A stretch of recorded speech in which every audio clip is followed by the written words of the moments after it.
Welcome to Disability Empowerment Now, Season 4. I'm your host, Keith Murphy DiCincini. Today I'm talking to Nicole D'Angelo, who is the assistant music director, script consultant, and Dramadax award winning accessibility team of the musical How to Dance in Ohio. Nicole, welcome to the show. Thank you for having me. Yeah, so it's been forever since we've seen each other. By forever, I mean a A few week. weeks. Yeah, yeah, we actually ran into each other happy stands at the Broadway reunion concert of How to Dance in Ohio, but we've been Facebook friends for several years. So it's really nice to be able to actually put a face and a voice to a name and a picture online. Uh, Tell me about what how you first became involved with How to Dance in Ohio and how you became so involved on multiple different levels. Yeah, I took the kind of the long and winding path to involvement. They had an open call for auditions back in, I think it was August 2021, maybe. I think it was 2021. They had open call auditions, and I submitted, and I got a call back. And I was so excited, and I made my callback video and I went to submit it. And then I saw that I had misread the email, and the callback was due at 11 a.m., not 1 p.m. as I thought. And it was like 11:30 at that point. So I sent a very apologetic email to the casting director, but nothing came after that. So I basically auditioned and missed my callback. I had the feeling that this was going to be a really cool project, so I was like kicking myself. I was like, oh, I blew my shot at this really, really cool thing.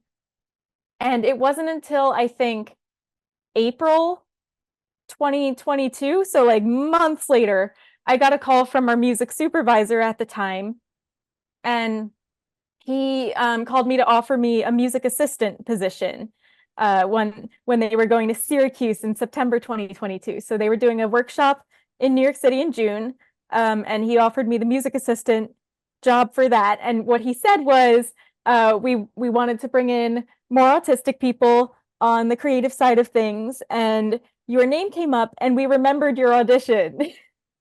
So Wait, they actually said they wanted to bring more autistic people into the creative process. yep. Imagine that Broadway is finally catching up. I'm trying to say that without any sats Oh or yeah. sarcasm, but I'm failing at it epically. Continue. Yeah, so they were actively seeking autistic people on both sides of the table. Our seven autistic characters were played by seven autistic actors. That's really what drew me to the project, was seeing how committed they were to authentic casting and to the inclusion of autistic voices.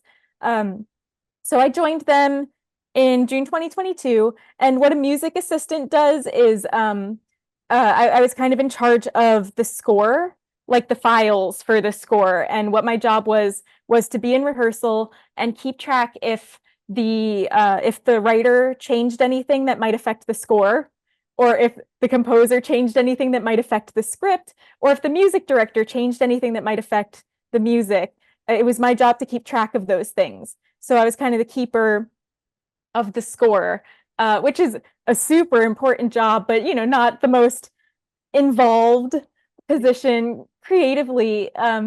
But where my roles kind of expanded, it started right off the bat in that June workshop, because what I realized is that although we did have other people working on the team who were autistic, our associate producer is autistic. We had an autistic creative consultant, but neither of them were like in the rehearsal room every single day.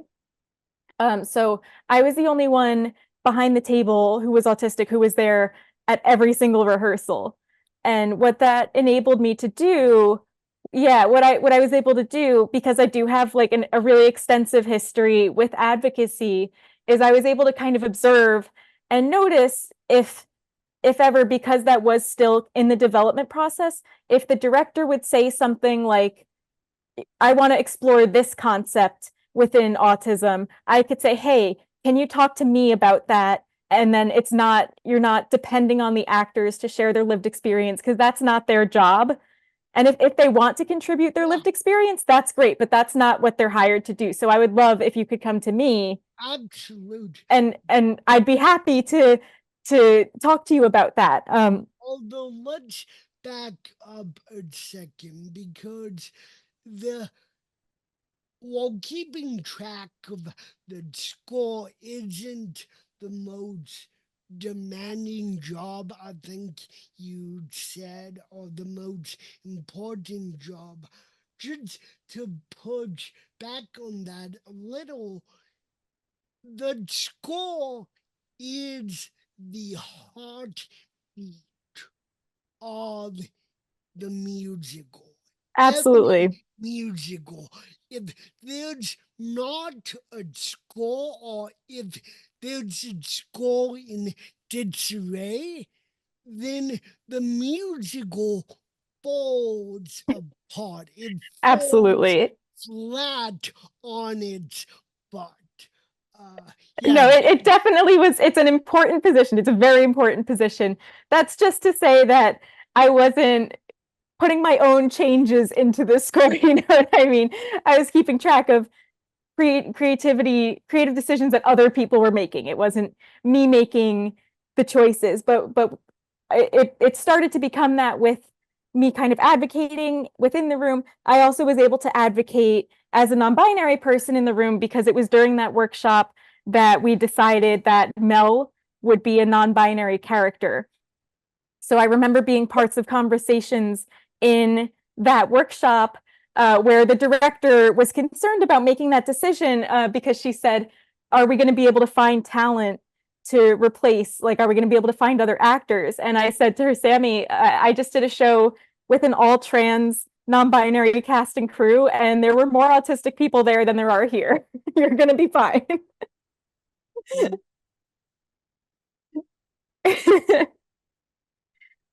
So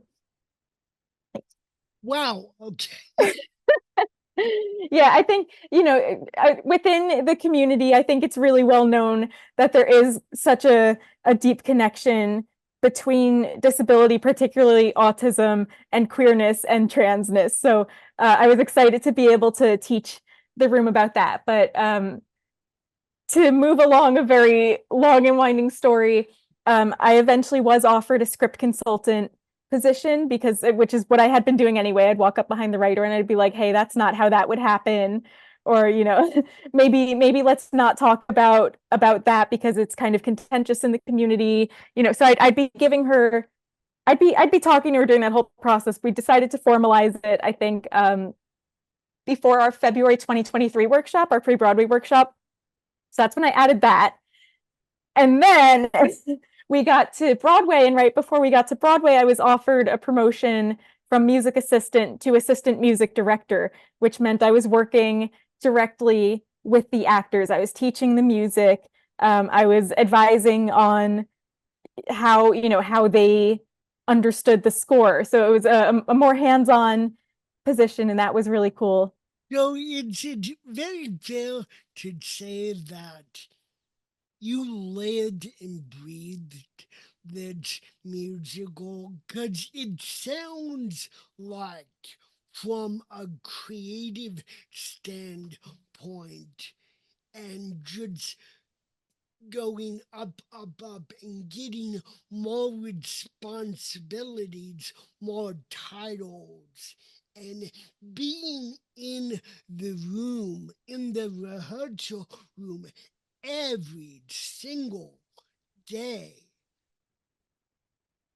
Is that fair to assume that you you lived and breathed this musical professionally, if not personally, by the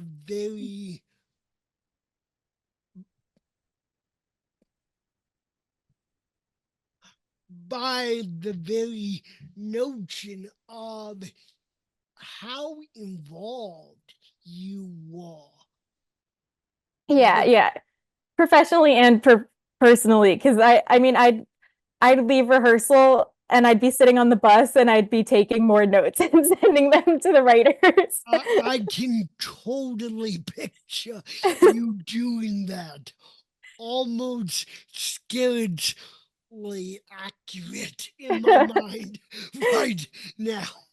Yeah, and the funny thing I think too about them bringing in autistic people behind the table is there's benefits in general to having autistic people behind the table. I don't think they quite bargained for, such as I think I sent about 20 pages of punctuation notes to the writers.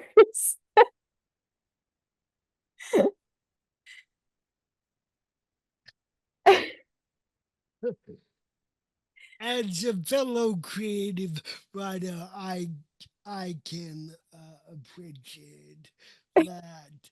Oh, so, but let's go back to the very beginning.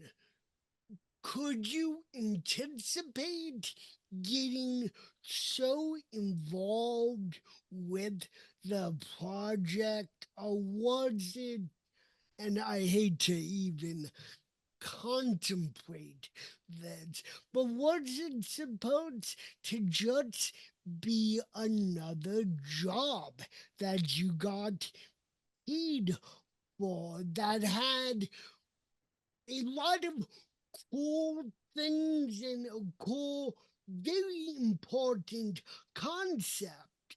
But could you imagine getting so entrenched with it on almost every single level? You know, I'm somebody who kind of tends to immerse myself in whatever show I'm working on, and my work does tend to extend beyond the scope of music direction. And so I'm really thankful when I have collaborators who are open to that and who aren't just like, get back behind the piano, what are you doing?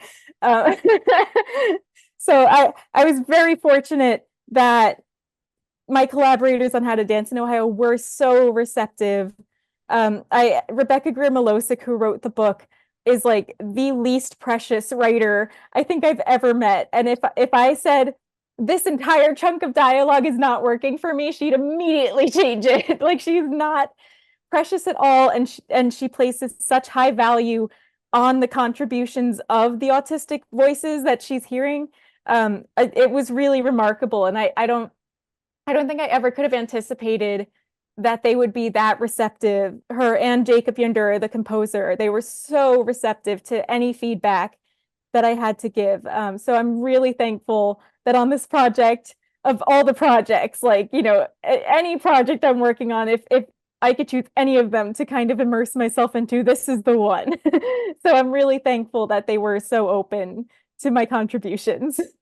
Yeah, I actually ended last season interviewing Jacob and Oh, setting up another interview with Jacob and also Rebecca for this upcoming season, because I bonded over the lyrics. And I said, look, Rebecca, we can totally do a hours long episode where we will go by the lyrics line Mhm. by line and I will treat them like they are Hamlet. Because, in a sense, they very much are in terms of the cultural significance of everything that this musical represents. Why do you think now, or just a few shy years ago, that Broadway really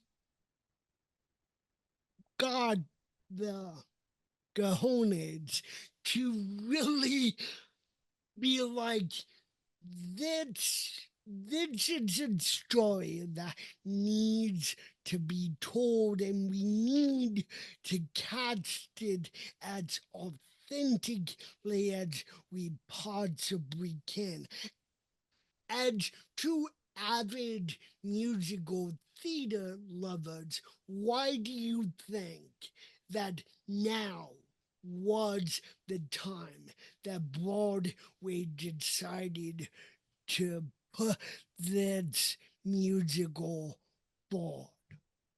Yeah, I mean, I think there obviously was a huge cultural shift with the Black Lives Matter movement, and I think that they so effectively pushed forward the importance of people telling their own stories and people having the opportunity to tell their own stories and not have our stories told for us. And so I credit, the Black Lives Matter movement and as well as, all the Black theater creators with really kickstarting this. And, we've seen a few, a handful of other examples of people telling their own stories in this way who haven't really had the opportunity. A notable one is K-pop, the musical, which the score was written by a Korean woman. um, and though that, similarly to How to Dance in Ohio, didn't enjoy a super long commercial run, the importance was established, and it was really clear how important that was to that community. And so I think in kind of that trend, How to Dance in Ohio fit in well. We certainly are a group that has never had the opportunity to represent ourselves on Broadway. If there have been autistic actors on Broadway in the past, they've not been open about it and they've not been playing autistic roles. There's never been an autistic role in a Broadway musical that is explicitly so. There's never been a Broadway musical about disability. We had Curious Incident, but Yeah, I mean, to be fair, that was interesting and that did move the needle Mhm. however much it did. But this is very much the first musical which really cast open the doors of let's make that's the complete story. And it's like I keep referencing the prom because the ending of that musical where you give the big climatic kiss between the two main characters. That is the akin to Drew and Meredith holding hands and dancing at the end because you're slow burning and slow building that. Those moments throughout those two shows, and it's just so euphoric to be able to see those narrative arcs pay off in such a big way. Tell me more about your own journey with your own autism and how it propelled you into disabled advocacy. Yeah. So, um, I mean, I obviously have always been autistic. I was born autistic, but I didn't know I was autistic until I was about 15 years old. Um, Basically, when I got to high school, I started having some issues that I had never had before, where I would come home from school and I would be unable to complete any work. I would just be completely paralyzed. It wasn't fear, it wasn't anxiety. At the time we called it panic attacks because we didn't have a better name for it. Now it's very easy to look back and be like, oh, that was meltdowns. Those were meltdowns and shutdowns. But they were impacting my academic performance, and my grades started slipping. I was a straight A student my entire life, and all of a sudden I wasn't able to keep my grades up because I wasn't able to complete any work at home. So we started looking for answers as to what was going on, and I saw a bunch of doctors, and they said generalized anxiety disorder, and they said panic disorder, and they said ADHD, and they said OCD, and they said all these things. And with all of them, I was like, I guess I could see that, but they didn't feel complete. They didn't feel like they were capturing me completely. I felt like I was trying to like push myself into the boxes to make it fit. It didn't feel like it fit. And then I think around that time, I volunteered at the Special Olympics at a track and field event, and they paired me with an athlete, and I was to kind of accompany him throughout the day. And what I started to notice was, he also had a hard time with the starting pistol.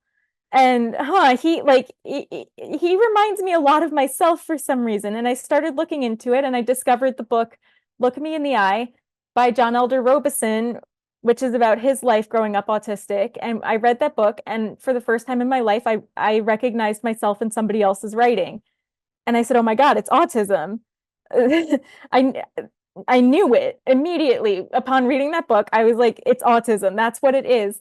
It explained my massive sensory issues I'd had my entire life, because I've always had issues around food. I've always been a really, really, really picky eater. I've always had issues with sound. I've always had issues with clothing, even when I was a tiny, tiny baby. It explained all the academic issues I was having, as well as those sensory issues, and even touched on the social issues that I had as somebody who didn't necessarily understand what a friend was. I would have said that I had lots of friends, but if you had asked me, what does that mean to you? It would have started to crumble. I would have said, well, the guy who sits behind me in math, he's a good friend of mine. Um, so I took this information. I was so excited. Took it to my therapist, took it to my psychiatrist, took it to my pediatricians, and every one of them said, no, that's not it. They said, autism's very rare in girls, or they said, you're too social to be autistic, or they said, you're too smart to be autistic. Don't know what No, that meant. no, no, no. Literally, they did not just say you're too social. Yep. I'm sorry I'm laughing so hard because Yeah. it's mind boggling. You're too social to be autistic. Mhm. You're too smart to be autistic. Hell, if we're going that way, Nicole, I'm surprised they didn't say you're too beautiful to be autistic. It makes no sense. Yep. Those things make. absolutely no sense None whatsoever. My whatsoever. favorite was no, you're just a gifted kid, and gifted kids tend to be a little weird.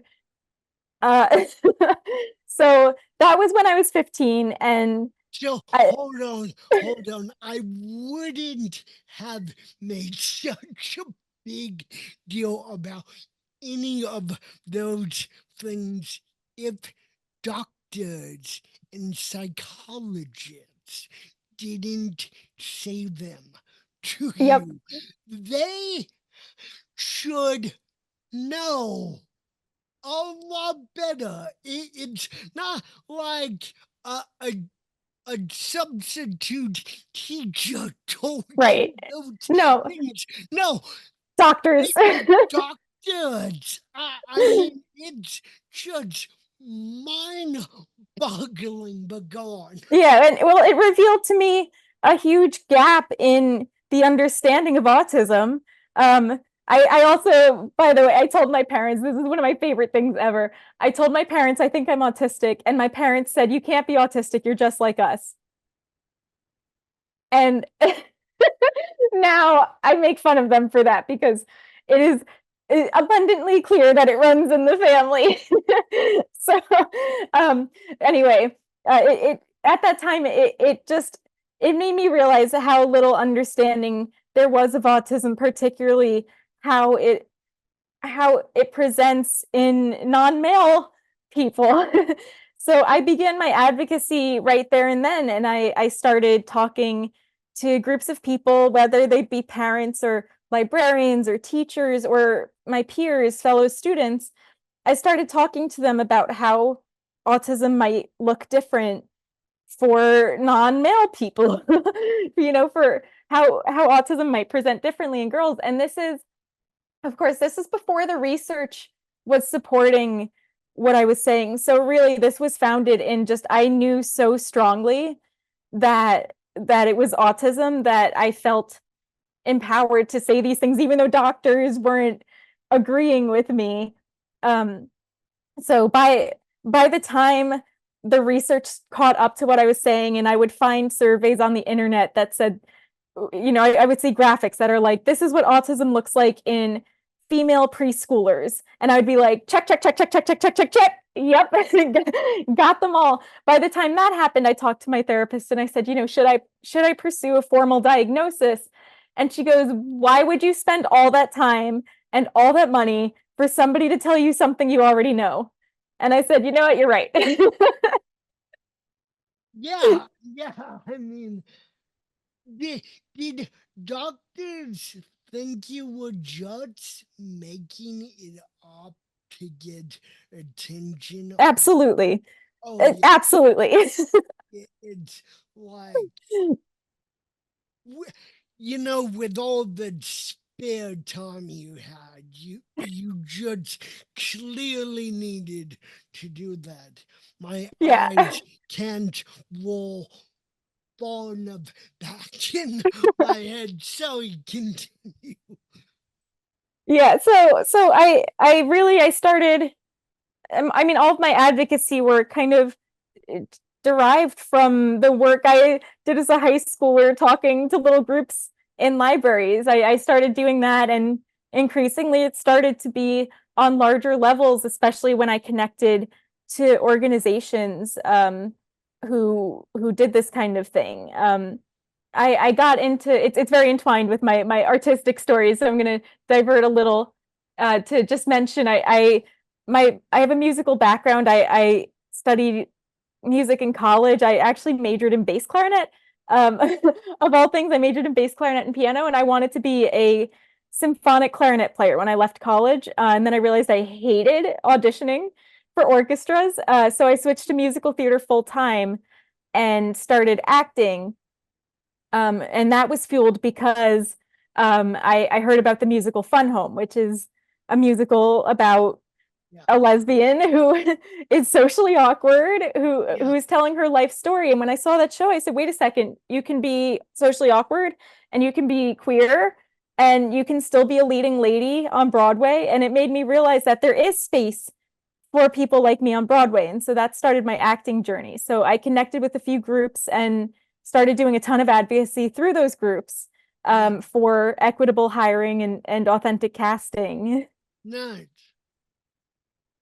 So I know you don't like the clarinet.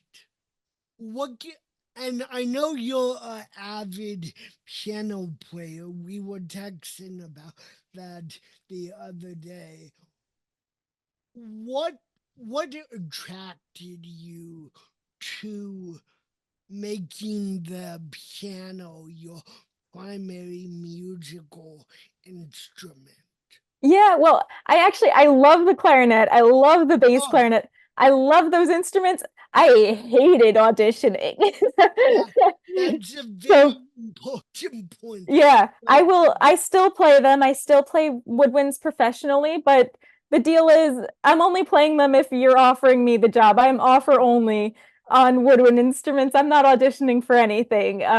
So as it happens now, I just get called all the time for piano. There's a much higher demand for piano. So in many ways, like it's kind of yeah, it's kind of a practical decision that I made to focus on piano because that's what's paying the bills and that's all the phone calls that I get is to play piano. And of course I'll take woodwind jobs if they're offered. But I've just always been musical, and my dad's an amateur pianist. My mom's a musician as well, you know, amateur. They always wanted to major in music, but they said they'd rather have made money, so they switched to computer science. Uh, so oh, um, shucks. but you know, so music was always around, and there's videos of me as a tiny baby on my dad's lap playing on the piano. There's a video of me at 9 months old where I'm sitting next to the piano and my dad's playing different tunes, and I'd be like, "That's Mozart," or I'd be like, "That's Scott Joplin," or "That's Beethoven," and I would just be fascinated by the different composers and the different sounds. So I've been playing Wait, music a long time. let's go back to the strips to beat a dead horse into the ground one more time. Cause I still can't get over how ludicrous this is. Did you ever get told, no, you're too tall or you're too short to be autistic? Not Because that. I'm I'm okay, so you didn't get said that, you didn't get commented on your looks. I'm just trying to think of every Yeah. outrageous thing at that time that, I've heard some pretty outrageous things. oh, do tell if you Yeah, want. I used to get a lot of "you don't look autistic." I don't know what that means. I used to get one of the things my mom said was, "But you're not like Rain Man." And again, that just, you know, she didn't realize that I got it from her at the time. I got a lot of like, "Why would you say that about yourself?" Um, Oh yeah, because it's a total put. yeah, yeah, exactly. Or people would say, "Oh, I'm so sorry," or I would get "Oh, I never would have known unless you had told me," as if that's a compliment.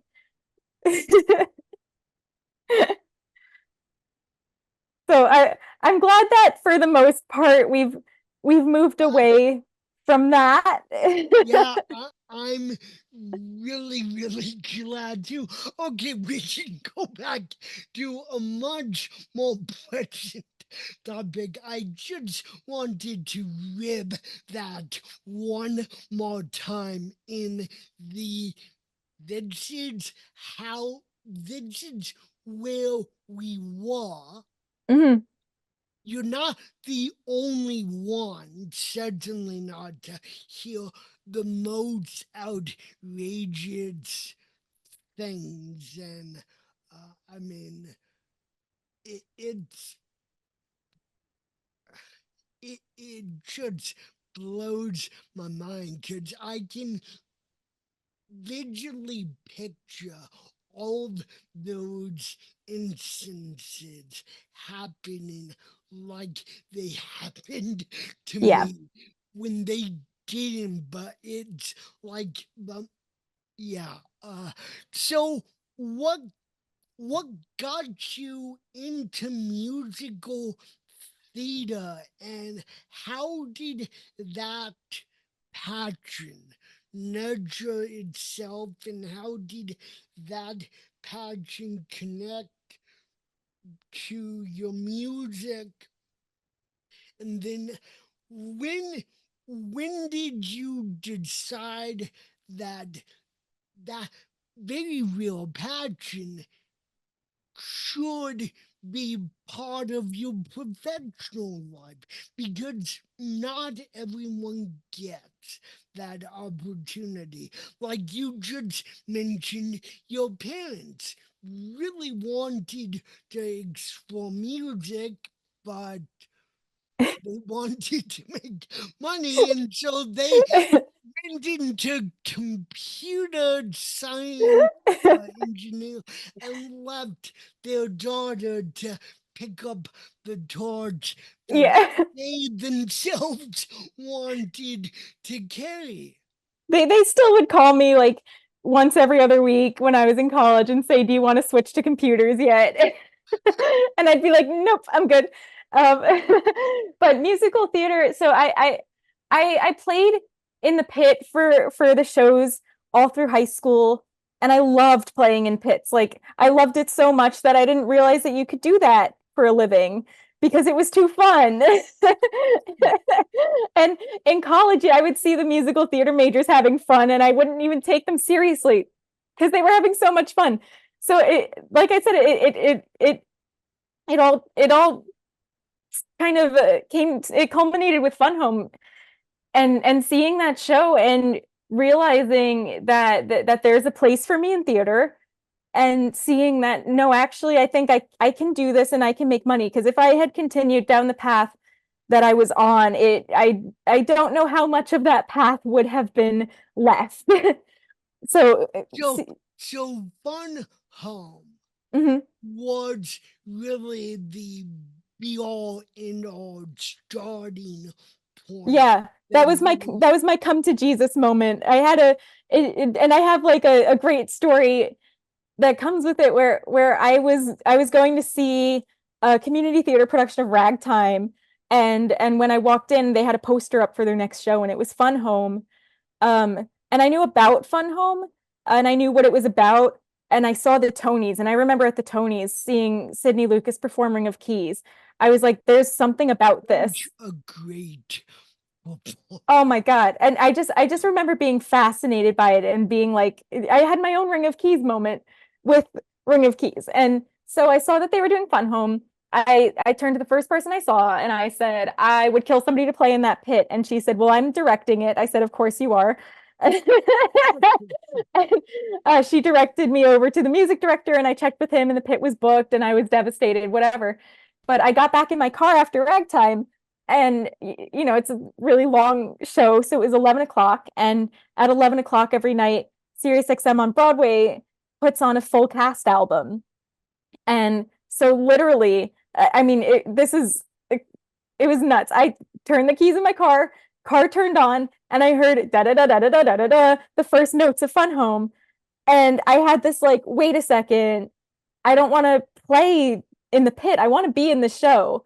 And I had never had really had like, Wow. I imagined that, but I had never seriously had that thought. And I immediately took I enrolled in acting classes, I enrolled in singing lessons, and I made it a goal to audition for that production. And I made it to callbacks in that production. I was really proud of that because everybody else in the room was like, yeah, I study at Manhattan School of Music. Oh, I go to Marymount Manhattan. And I was like, I play the piano. Wow. So I was very proud to have made it to callbacks for that production. And it just kickstarted and a little bit of an acting moment in my life. Nice. So, yeah, I mean, Fun Home glad you mentioned it. It's another revolutionary musical. Spring Awakening is another one in a very different way. Next to Normal is also very out there in the ways it illuminates and address mental health.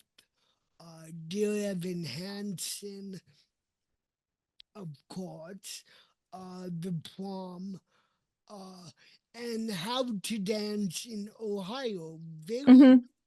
forward thinking, very revolutionary musicals in contrast to not all the other filler of fodder that Broadway puts out. Not trying to say that at all, but there's a similar vein, Hmm. or several veins, how these musicals walk and intersect Yeah. with each other.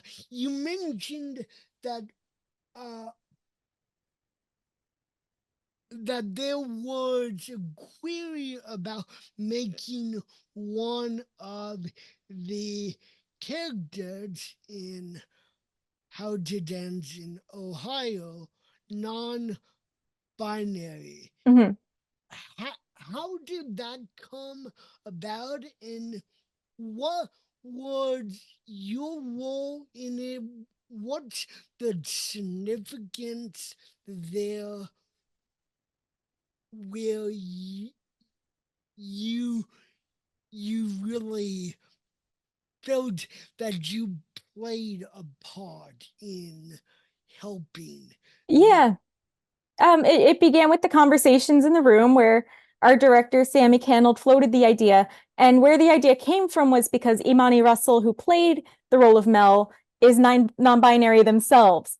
And so Sammy had the thought of why don't we make the character non-binary? And I immediately latched onto it and I said that would be amazing because there's a huge trans overlap between trans people and autistic people. I think I know more trans autistic people than I know cis autistic people. So there's a huge overlap that's something that doesn't get recognized. There's a lack of non-binary representation in general on Broadway, so that would be incredible. Um, and I remember kind of advising on that. I remember too at the time, I had said, I don't remember who I said it to, but I remember saying the character's name was Melissa. And I was like, I think if we're going the non-binary route, I think that the character wouldn't go by Melissa. I think they'd go by Mel. And at the time, I was like, they were like, nah, we're going to keep it Melissa. And then lo and behold, the next iteration, the character's named Mel. I went, yeah, uh-huh. yeah. Good call. Good call. Great idea. The really funny thing about Mel and the journey that the character Mel took is that it unintentionally mirrored the journey that the real person took Yeah, because all the characters are based on real humans. And so the person that Mel is based off of kind of lost touch with Amigo Family Counseling. They weren't in the original documentary. It's somebody who Jacob and Rebecca met on a trip to Amigo Family Counseling, and the person had said, you know what they had said, I feel like this all relates to reincarnation, and autistic people are just we're in our first incarnation as a human. So that was the person who said that and inspired the song Reincarnation. that's bloody brilliant. I'm Oh so yeah. glad you told, because it's and this is gonna be one of the most fascinating questions I ask Rebecca, Mm-hmm. because why I'm so taken by that score of those lyrics is because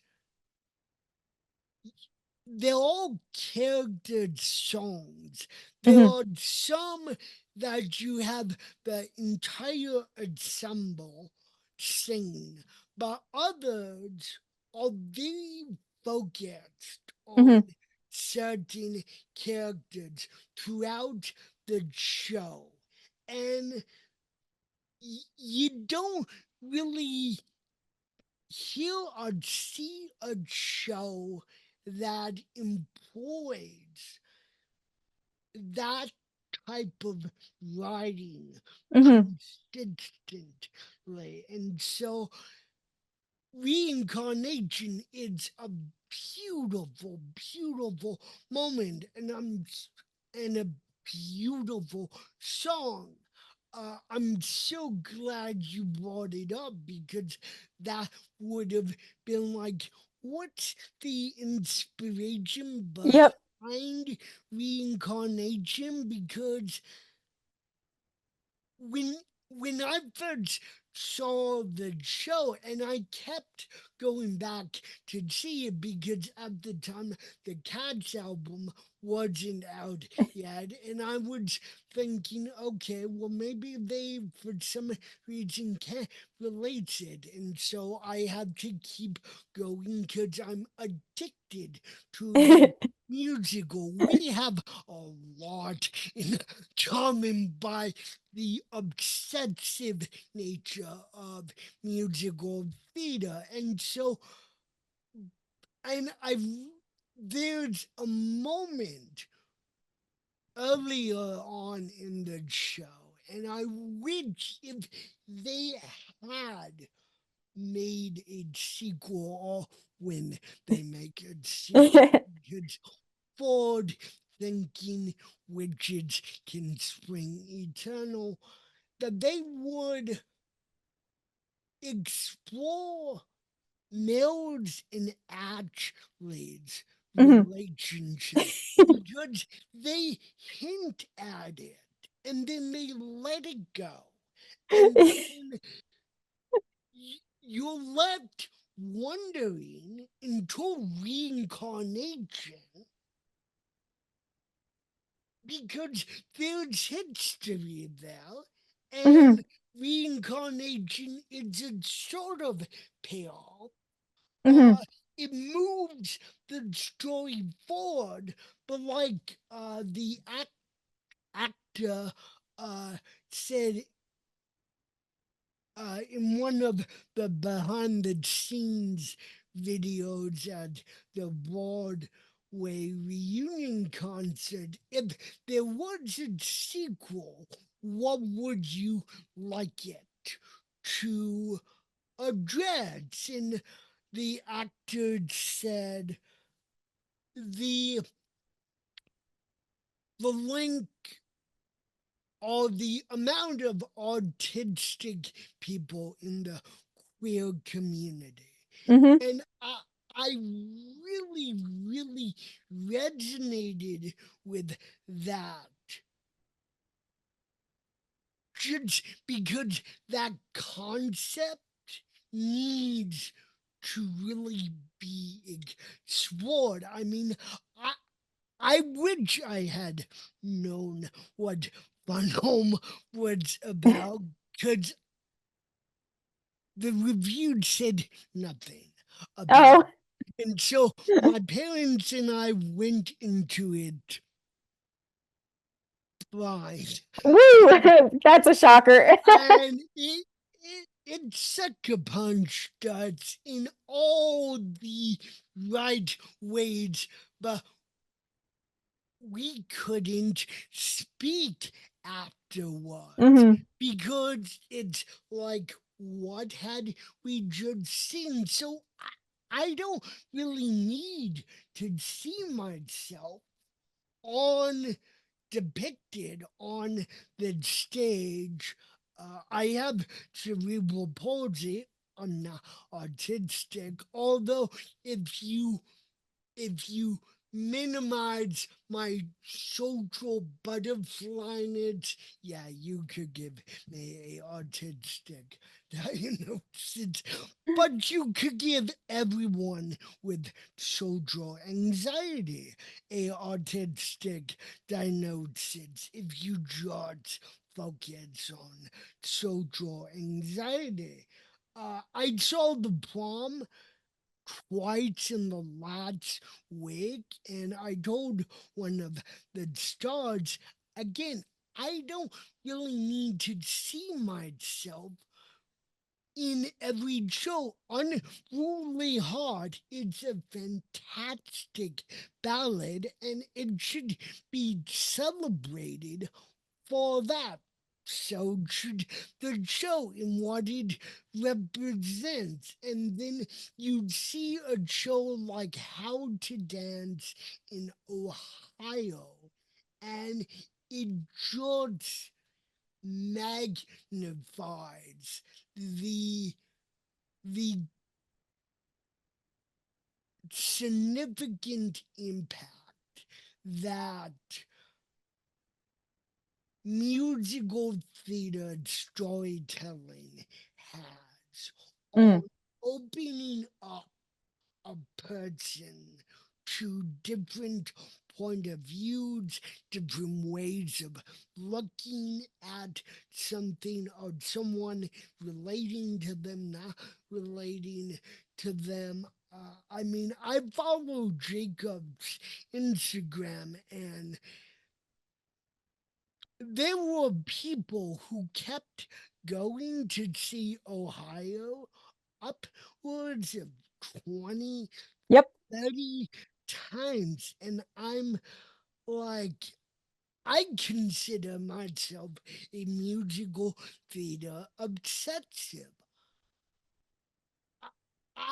I came nowhere close to seeing it that much, but after the third time, I understood more about why people would uh, be as entrenched with the show, not only behind the scenes, but in the audience, Hmm. because it's such a, unfortunately, a groundbreaking concept. And I'd say unfortunately because it really shouldn't be. Correct. That's how behind the times Broadway is. But you you guys did announce at the Broadway reunion that you're getting a UK Hmm. uh, not revival, The UK premiere. premiere. How, how was how was receiving that news? I knew before the concert, so I cheated.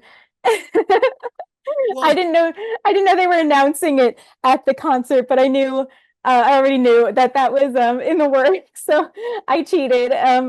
But it did make me think about the differences between UK audiences and US audiences, and it's what you just mentioned. This won't be groundbreaking there. It will be kind of in some ways, but the UK is much better at mainstream disability representation than the US is. They have a musical right now called The Little Big Things that's gotten incredible feedback, and it's enjoyed commercial success.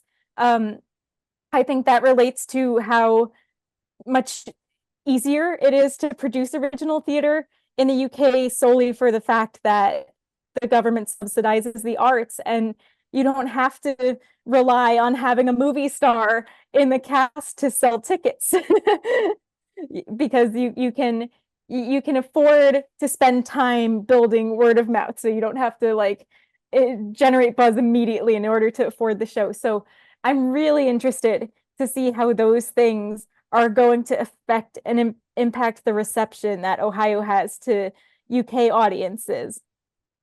So tell me about the accessible team and what that was like being attached to the musical in that way. Was it different from your other very significant roles I have to highlight again? Not everyone gets to be this entrenched Yeah. in a musical of any kind, much less one that really speaks to them and their personhood so deeply. Uh, what what is a accessible team for musical theater production? Well, we are the only accessibility team to ever have been on Broadway, hopefully the first of many. Um, and it's funny, that kind of came about. Really, I think the ultimate need for an accessibility team with a show like How to Dance in Ohio, especially, is related to the Curious Incident of the Dog in the Nighttime, because my biggest gripe with that show was autistic people can't see it. It's not accessible. The way they staged the show, it was lots of flashing lights and sudden loud noises to try to get the audience to understand what it's like to be autistic. But when you're already experiencing those things at a heightened scale, that show was inaccessible to autistic people. Yeah, So it was very important to me and to everybody on the production that autistic people were welcome at every performance. It didn't take a relaxed performance for autistic people to be welcomed into the space. So really that was like the basic need of the team on a show like How to Dance in Ohio. Of course, I hope to see it on every show in the yeah, future. But how we kind of began as a team was again in Syracuse. I was the only one in Syracuse who was on the team. At the time, it was me and Becky Leafman, the director of community engagement, Ava Rigglehout, the autistic creative consultant, and Jeremy Wine, the associate producer. It was us, and I was the only one who was in Syracuse in the rehearsal room in the tech rehearsals at all time. And being in the tech rehearsal I got to watch the cues over and over and over. And as I'm watching the cues, I'd be like, hey, that metal steering wheel is throwing a lot of light into the audience. Can we do something about the steering wheel? Or that character's watch is reflecting light. Can we do something about the watch? Or this light cue is fully in my face. Can we please not do that? Or this sound effect is too loud. So I could, as the autistic person in the room, start to make comments like that. And it turned into our list, it turned into our sensory advisory guide. And we were able to not only make the show as sensory accessible as we could, we were able to also provide a corresponding list of cues that sensory sensitive people might find distressing. So it gave us a sensory tool that we could provide our audiences. Uh, Also, on the vein of audience accessibility, we were able to provide fidget kits. We were able to provide cool down spaces in the theater. I helped develop a social story so people could understand what it was like to go through the processes of getting to this specific show in this specific theater. Um, it also was backstage accessibility because you did have about 20 people who were autistic backstage who have various needs. And so Ava and Becky especially were instrumental in developing the access needs survey. So every single person on the production filled out an access needs survey, and it had questions like, do you have any sensitivities we need to be aware of? What's your best learning style? It would ask, in relation to everything. It would say, like, do you have any concerns with costumes? Do you have any concerns with hair? Do you have any concerns with makeup? And so you could go through the list and specifically call out any issues you might have. And I think my favorite thing about that access survey was the reaction it got from the veteran Broadway actors who we had, because all the parents, though neurotypical, they all had 2, 3, 4, 5, 6 Broadway shows behind them. yeah. And they got that access survey and they were saying things like, I never want to be on another show without that. they said things like, I've never felt so taken care of in a rehearsal space, and seeing their reaction to that, I think, was the coolest thing, because it just showed that accessibility benefits everybody, Yeah. and that everybody can benefit from having just basic questions asked. What do you need to do your best work, and how can we provide that to you? So we had an accessible rehearsal space as well as an accessible product. So, how was it like getting to know the Magnificent Seven in the cast? Not only professionally, but also personally. Yeah, that was fun. I mean, it's such a small community. The autistic actor community is so tiny. I already knew Ashley, and I already knew Connor. And I knew Madison. Madison didn't know me, but we were up for another role together. So I was up for Meredith when I was auditioning, and we had been up for another role previously that she got. So I was like, Madison. But it was it was really cool. I also knew Imani going in, but I didn't know Imani through the autistic community. We had just worked on another show together coincidentally. So I already knew four of them going in. But getting to work with them more personally, because I only had kind of a surface level relationship with them, getting to know them more personally was so cool. Not just, because they're awesome people, but also because there would be times that there would be more autistic people in the rehearsal room than there would be neurotypical people. And so Yeah. being able to be in a space with so many other autistic people, it just felt so natural. It was so easy to just be in a room full of people who get it. So that, I think that might have been my favorite part of meeting them. And and I feel so honored that they were able to trust me when with some of their concerns as it related to the production. Like, there were some times that somebody would mention to me, hey, this lighting cue is in my eye.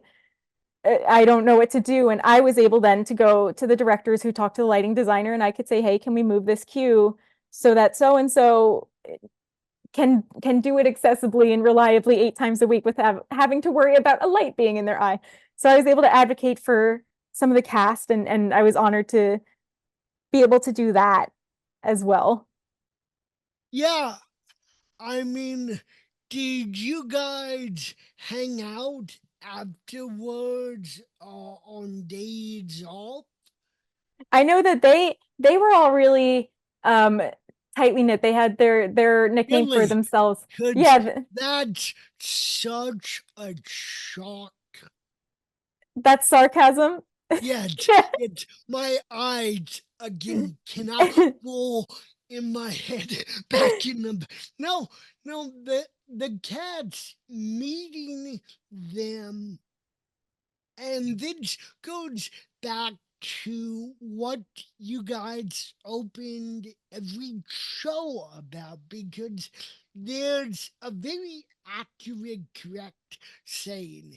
If you've met one autistic person, you've met one autistic Yeah. person. That was said at the beginning of every single show, and it could not be more true.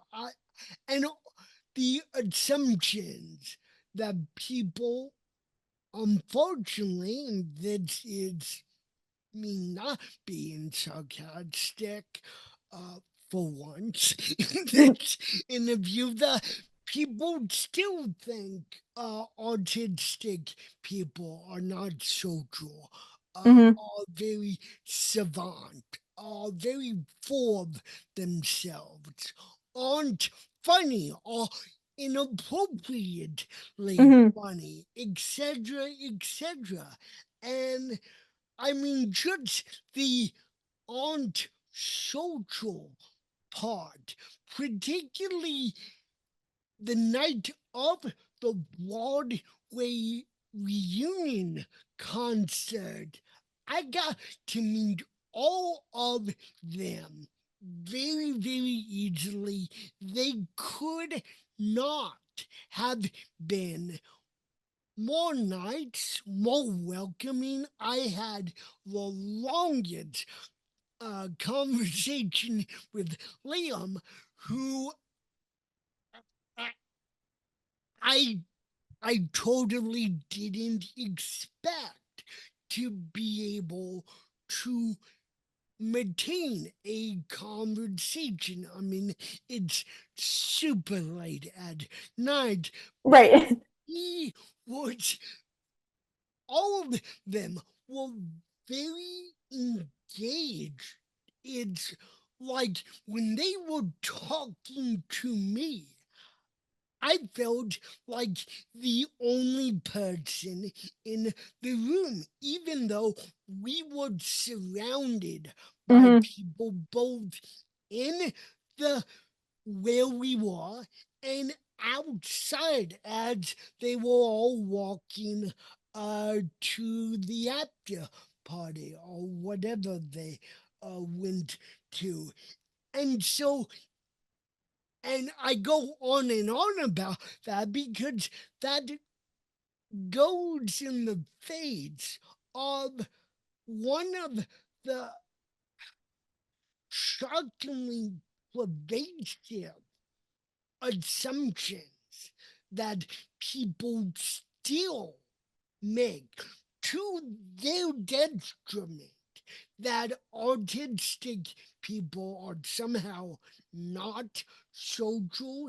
If they are, they think they're better than Hmm. you on every level. I mean, we've been talking throughout the week. I've never gotten that vibe up of you or anyone I've met at the show. Why do you think that such incorrect assumptions persist in and get subscribed to a entire community? Because that's just mind-boggling to me. How, I mean, I got at least a few minutes with all of the cast members. And again, I would say it again, probably for the third time.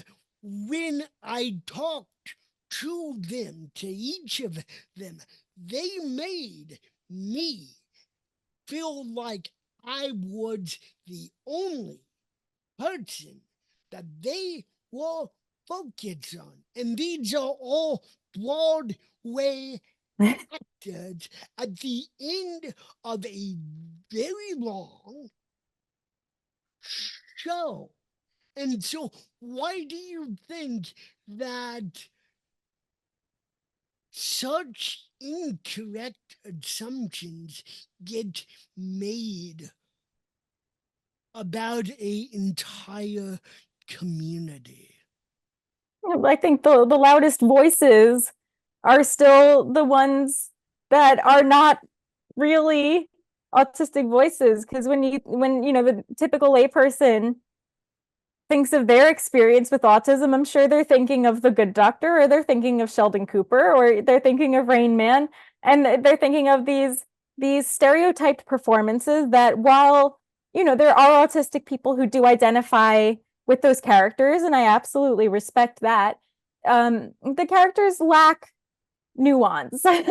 They lack the nuance. They represent antisocial, you know, people who aren't interested in having conversations or interested in other people. That's who these characters are, and for some reason they are still the most prominent faces of autism, despite none of them actually being autistic. So I think it's just a testament to how important authentic representation is, and shows like How to Dance in Ohio. And it's funny because, like, I would see reviews of How to Dance in Ohio that were often ableist, and one of the things they would say is, I want to see higher stakes. I wish the stakes were higher. And it made me think, you just don't value what stakes are like for normal everyday autistic people. You're thinking of the stakes that Sean Murphy has to contend with, or that Sheldon Cooper has to contend with. You're not thinking about, this is high stakes for us. Getting on the bus and somebody being in our seat is high stakes. Yeah, so I think, opening people's eyes to what autism really is. And of course, one of the reasons that we put that quote, the if you've met one autistic person, you've met one autistic person. One of the reasons for that quote being in the opening is not just to say the quote, which already is so powerful by yeah, itself, but it's also to say that these are 7 autistic people. This is not every autistic person. no, no.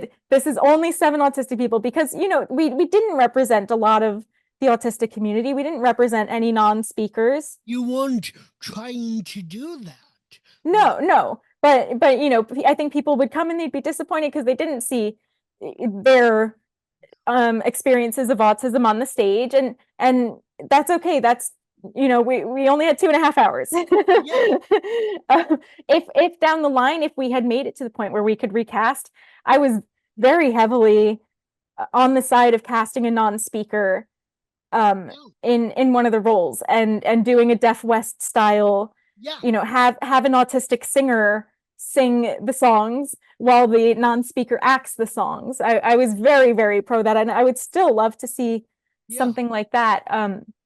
But it's just to say, there's so many versions of autism, and what the primary understanding of this country is of autism is a very narrow view. It's all the same character over and over. It's the same savant, antisocial, like so just being able to have Remy, a non-binary, person of color, a yeah, Black autistic, non-binary, queer character on a Broadway stage was huge. That was yeah, massive.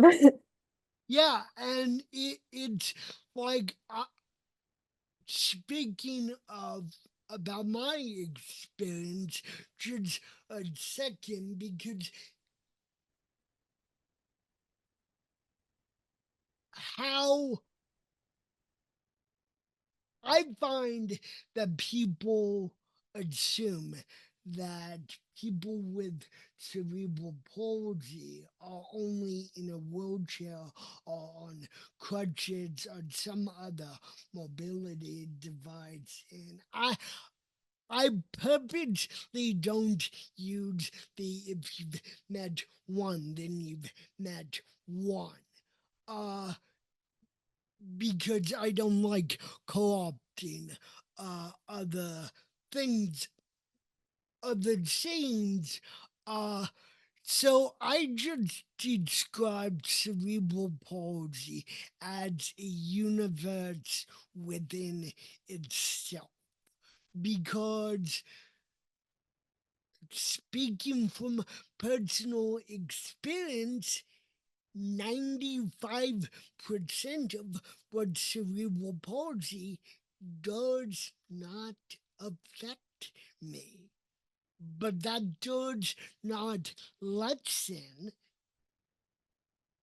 the fact that I have cerebral palsy. And so it's just a whole universe in and of itself. And yeah, you could say that the the the diversity of cerebral palsy should also be on a spectrum itself, but then you get tangled in the weeds. And one thing I wish that they had kept in the show more succinctly night after night is in Remy's song in the second half, which is a very moving tour de force. Uh, they're all moving tour de force songs. I mean, let's not try to split hairs here. Uh, but I wish that Remy said in that song, nothing about us without us, more concretely. Because I think if ever there was a time for that embrace of that line, that was the moment in the show where it should have been like a huge acknowledgement and hug, a musical hug of, yes, you'd seen this that's play, but it affects all of us. And that's not a criticism at all with the Cats or creative uh, team.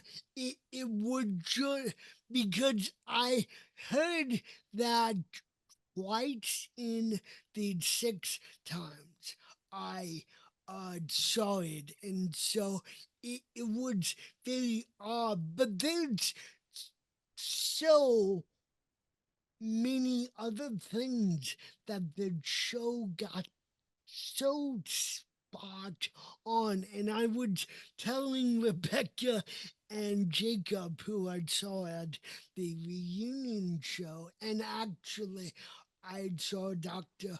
Amigo there several He's times. hard to miss. Oh, yes, yes. And fun fact, so that blue crutch blazer I had on, I wore it especially for him because I had told him at the last showing of the Broadway run that if I ever saw him again, I was gonna be in that blazer. But which, yay, I got to deliver on that promise. Way to go, me. But no, after the last showing, I watched the documentary twice on Max in preparation for my interview with Jacob. And I'm like, I can only think of one thing besides the lack of music in the documentary that the musical added, which is the fall from grace and redemption of Yes. the second half, and a much bigger cast in the documentary. But it's like that's why I really wish after the UK premiere, of course, that someone finds some way to port that musical like they did the prom to a full length production on Netflix. I mean, they've done it with Dear Evan Hansen. I only mention that because I was very relieved to read the news article in Broadway World that uh, they managed to shot one of the uh, lads remaining shows of the musical, and the Kind of. We got an archival recording. It's not quite a pro shot, but we oh, got an archival recording. But what I can say, what I'm allowed to say, is that a movie. hold on, are you breaking news? I'm not Like, breaking news. oh, I'm saying a movie adaptation is not out of the cards. well, good. That makes the fan in me very, very, very happy because it was the second time around that I'm like this this could be very, very portable to that medium. So wrapping up, even though I'm sure we could both talk to each other for 3, 5 more hours, because we're both very chatty people. I always like to end the interviews by getting some action steps from the guests in case there are any disabled actors, stagehand, behind the scenes people who want to make musical theater advocacy, disability advocacy, accessibility advocacy, their professional calling like you have. What are even disabled musicians? What would be some action steps you would provide them?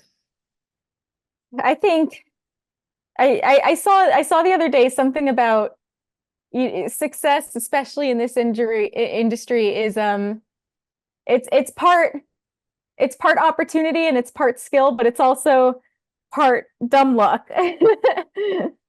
and and so in You order mean to you mean like us randomly bumping into? exactly, it's just luck. And I mean, I wouldn't have been offered the music assistant position if I hadn't also been working with one of the actors. Like we co-taught a class and he's the one who floated my name. Like that wouldn't have happened. So the only way to kind of welcome that luck, or the way to like increase your chances of that luck reaching you, is to just always be open to opportunities, because you never know where those opportunities are going to lead. Like I work at Frenchwoods, the theater camp, and that's just like a summer job, sure, whatever. But I've had so many opportunities arise because of it, because of the connections that I've made there. So much in this industry is just about being open to opportunity and taking it whenever it comes along, and being a good person also.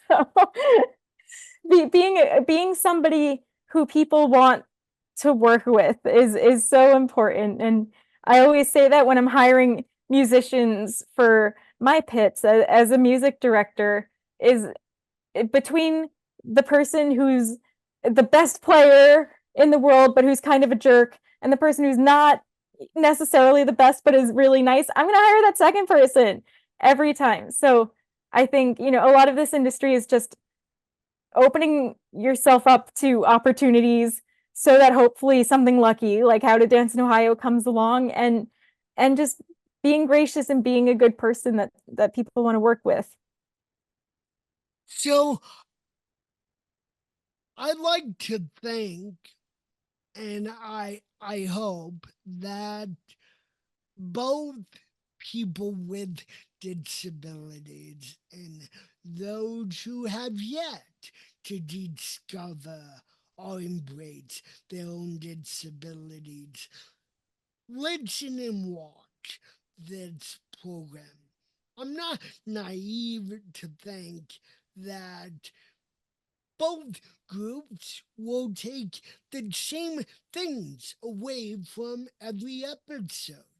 So, as my guest, what do you hope that listeners and viewers with disabilities take away from every topic we've talked about on this show? And what do you hope that those who have yet to embrace or discover their disabilities take away from everything we've talked about?